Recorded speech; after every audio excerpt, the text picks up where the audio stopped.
Hi guys, welcome back to another video of our Japan series, and in this specific one we are breaking down the fine dining experience that we had in both Tokyo and Kyoto.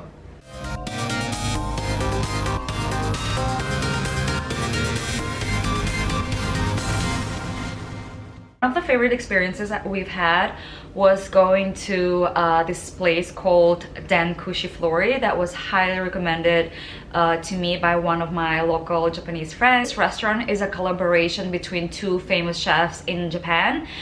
They each have Michelin-starred spots in Tokyo, and then they came together to create this place that is actually much easier to get a reservation.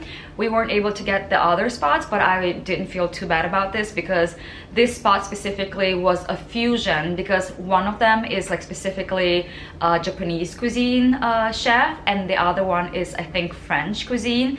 So they came in and they collaborated to open this Japanese and French fusion place that I was really excited about. It's so interesting to come in here and see like the blend of the two that was shown in everything from the way they decorated the restaurant and to every single dish that we were presented with. An example, one of the favorite dishes I had was beet with eel. Can you imagine that? Have you ever had? I've never even heard of that combination before, and we both really loved eel and beets together. You would never think, but that was very interesting. And then they also had wasabi with it, and then another favorite dish of mine, and I think that was your favorite dish, with pumpkin and chicken. Yeah, that one was really good. Yes, and it was made kind of like Japanese way and French way at the same time. And then there was a different dish that was not particularly like a favorite, but that was really unique. That was an egg made with cheese. The egg was made kind of like Japanese style, but also with cheese that was obviously more French. And then it was very creamy. Yes. It was like you couldn't really tell where the cheese ended and the egg began. It was kind of like very similar texture. Yes, if anything, it tasted to me more like cheese, but it was an egg dish. It was good. It was delicious. Yes. It had a dashi thick stock that it was poured over it also. Yeah. Yes.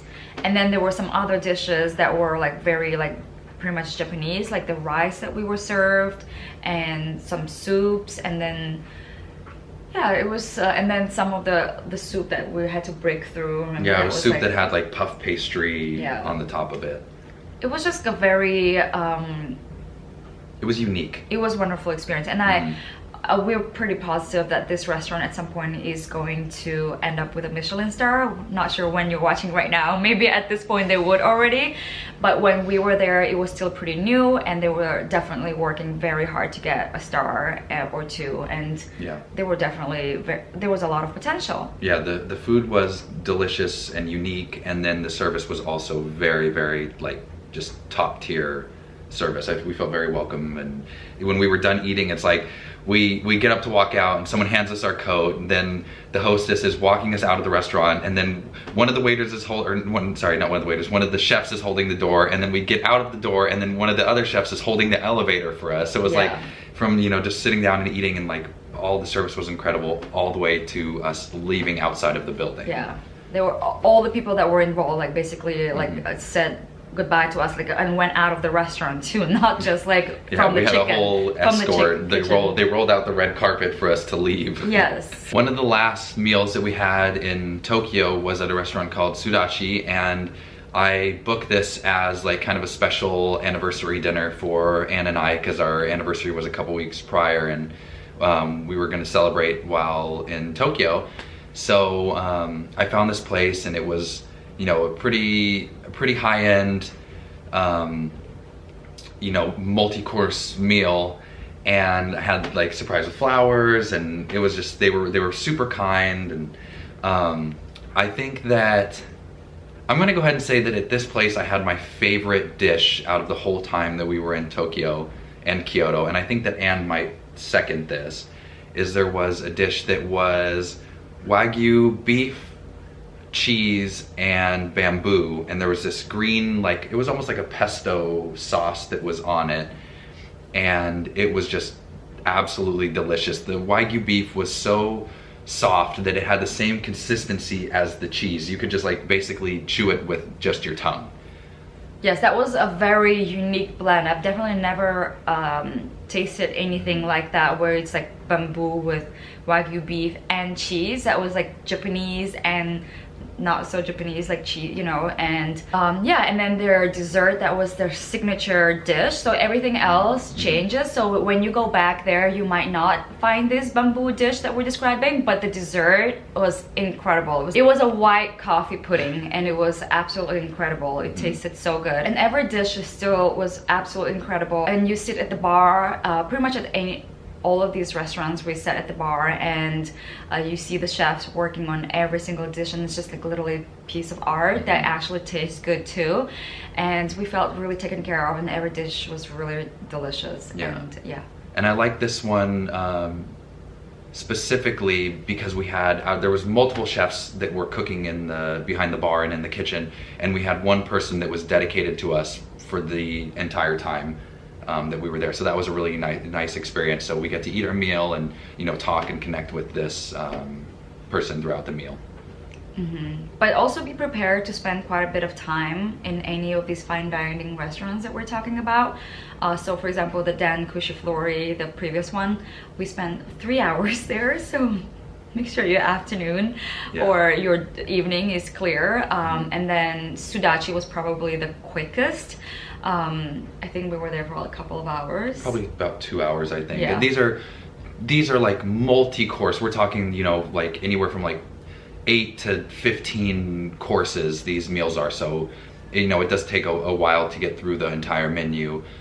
So yeah, make sure you have enough time to get through this whole meal, and don't plan anything too close behind it if you're going to go to any of these places, because it's a whole experience where you get to just relax and spend time. You know, it's good to, you know, as a couple to go to a place like this, because you have the time to sit and talk in between the dishes and, you know, connect. It's really a nice experience. So the next one is called Sushi Yu, and this was the best sushi experience that we had while we were in Japan. And it's a combination because of the actual sushi. The fish quality was incredible, but also because of the sushi chef made this whole experience, you know, just like a whole other level. And his name is Daisuke. We're like, he's my best friend, I feel like now, even though I'm not his best friend, but he's my best friend.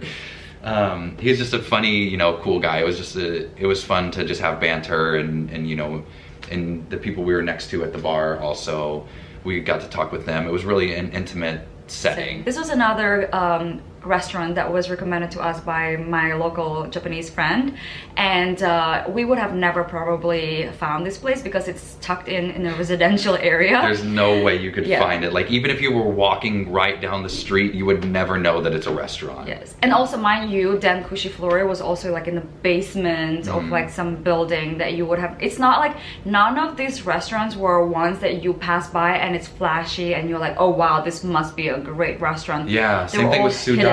Was in the basement as well. Yes, and don't be afraid of basement restaurants. I don't know if you guys know, but there's this famous Netflix documentary about this sushi chef who's like Michelin-starred, and it's like in a subway station. So definitely don't be afraid of these. So back to Sushi Yu, it's in a residential area that you like we had to actually travel to, and we were walking around to find it, and it was like all over the residential. There's no restaurants, no shopping around, and we were like, are we even in the right place? And then even when we found it, we were like, is this the place? Are we going to somebody's house? And you literally feel like you are, you know, hijacking somebody's home. You're about to enter somebody's living room as you're opening the door, because there's no big sign, there's no like nothing that indicates it's like this is a famous restaurant. And we walked in, and we were welcome, like right away you feel like you're in somebody's intimate home, you know. And this restaurant was opened by this current Daisuke's, Jonathan's best friend, father, 50-something years ago, I believe he said, or 20-something years ago. No, he's been working there for 20-something years, I think, and then his father had opened it 50-something years ago. And he was absolutely so friendly, and this is the only restaurant that we went to have omakase. Did we have any other omakase? I don't think. No, this was the only omakase that we had. Jonathan didn't want to have that much sushi. I was all about sushi. I honestly thought, but all we'll be doing is having omakase. But Jonathan had other plans. But he was willing to go and have omakase with me here, and it ended up being his favorite meal, and he met his best friend.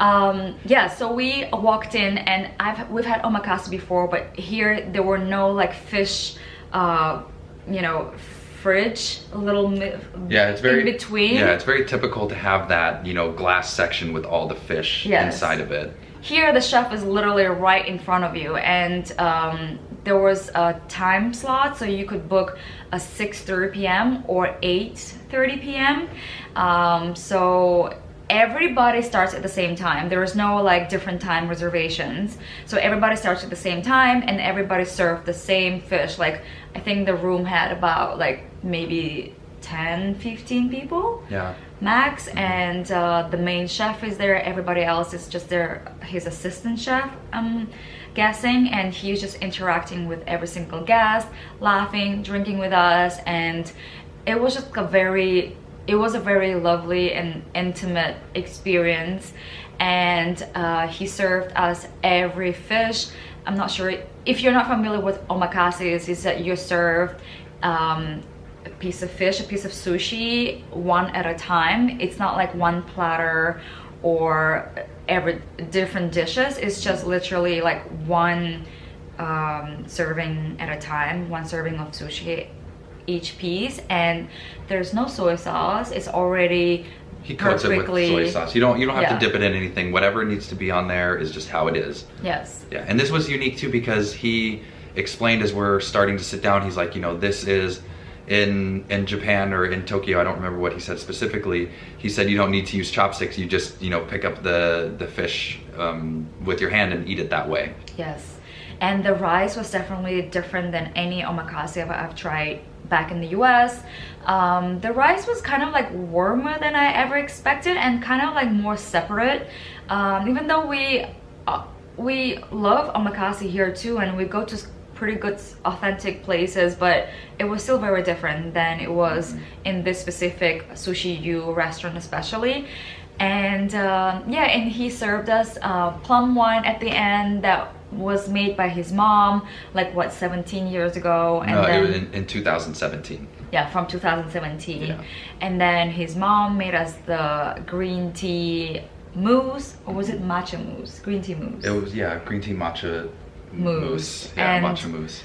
It's just, everything felt very, like we came to this chef's house and he just whipped out his best stuff, and it was very memorable. Sushi Yu is all sushi. Yeah, omakase is just sushi. It's sushi that the chef makes the menu. It's just the chef just serves you whatever he's serving you. Okay, so the last fine dining experience that we're going to share with you is Wagyu Ryotei Bingo Gion.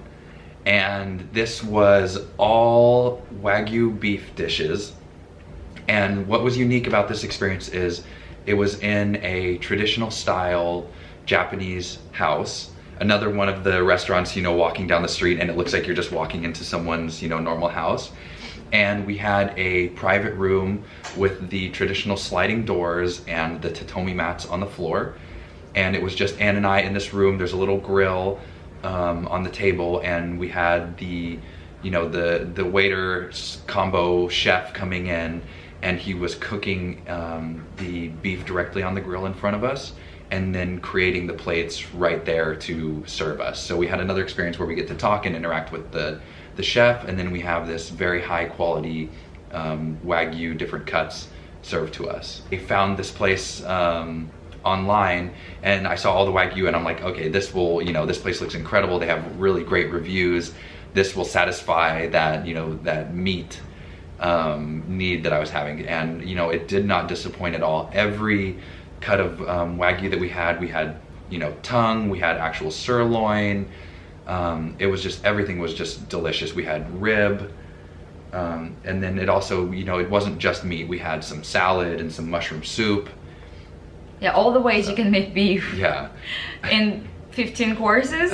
Yeah, it was good. And then, yeah, it was just a really nice experience because this gave us, you know, they would come in and cook and give us the food and we would eat, and then we had that time to sit and talk and, you know, have that connection over dinner while we were, you know, waiting in this, you know, private, beautiful room. Yes. And all other, the previous 3 spots that we talked about were all in Tokyo, and this spot was the only one that we did in Kyoto, which I don't know whether it's because of the fact that it's the only thing that we tried, the only fine dining place that we tried in Kyoto or what, but it definitely was very unique. Yes, like Jonathan mentioned, it was on the street. This wasn't as low-key of a street. It's actually a pretty touristy street, but not in a way that it's like flashy bright, but in a way that like you go walk down the street that is like highly recommended. It's like all wooden houses and they're all closed, and it looks like nothing is happening on the street. It's residential.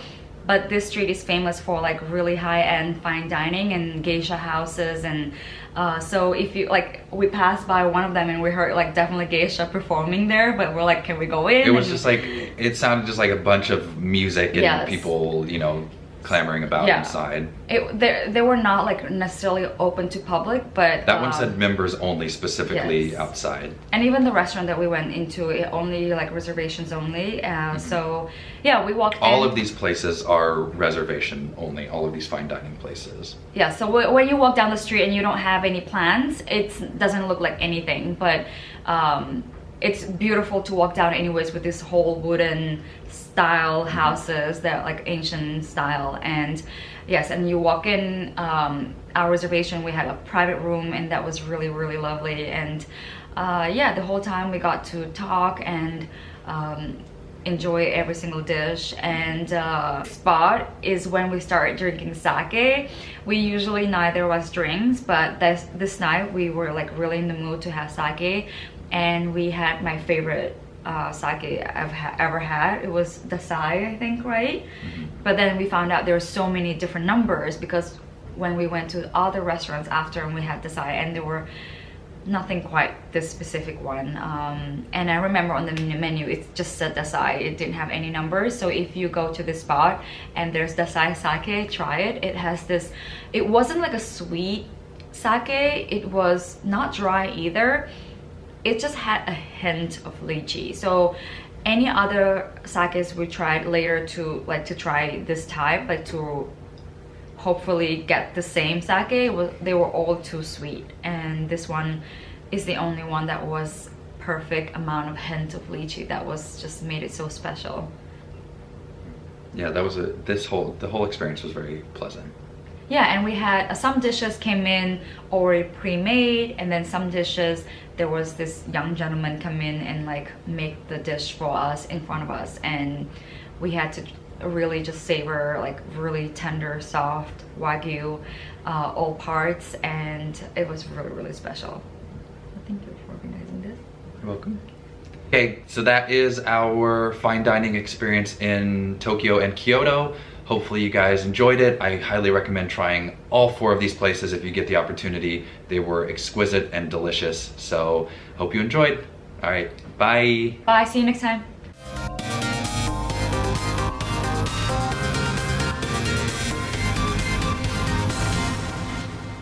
Anyways, and then the next one was Sudachi that you very much enjoyed and you found online, right? I'm gonna let Jonathan expand on that experience.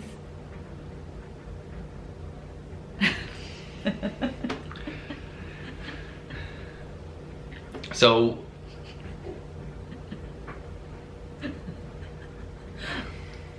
think we should add this in blurbs or something.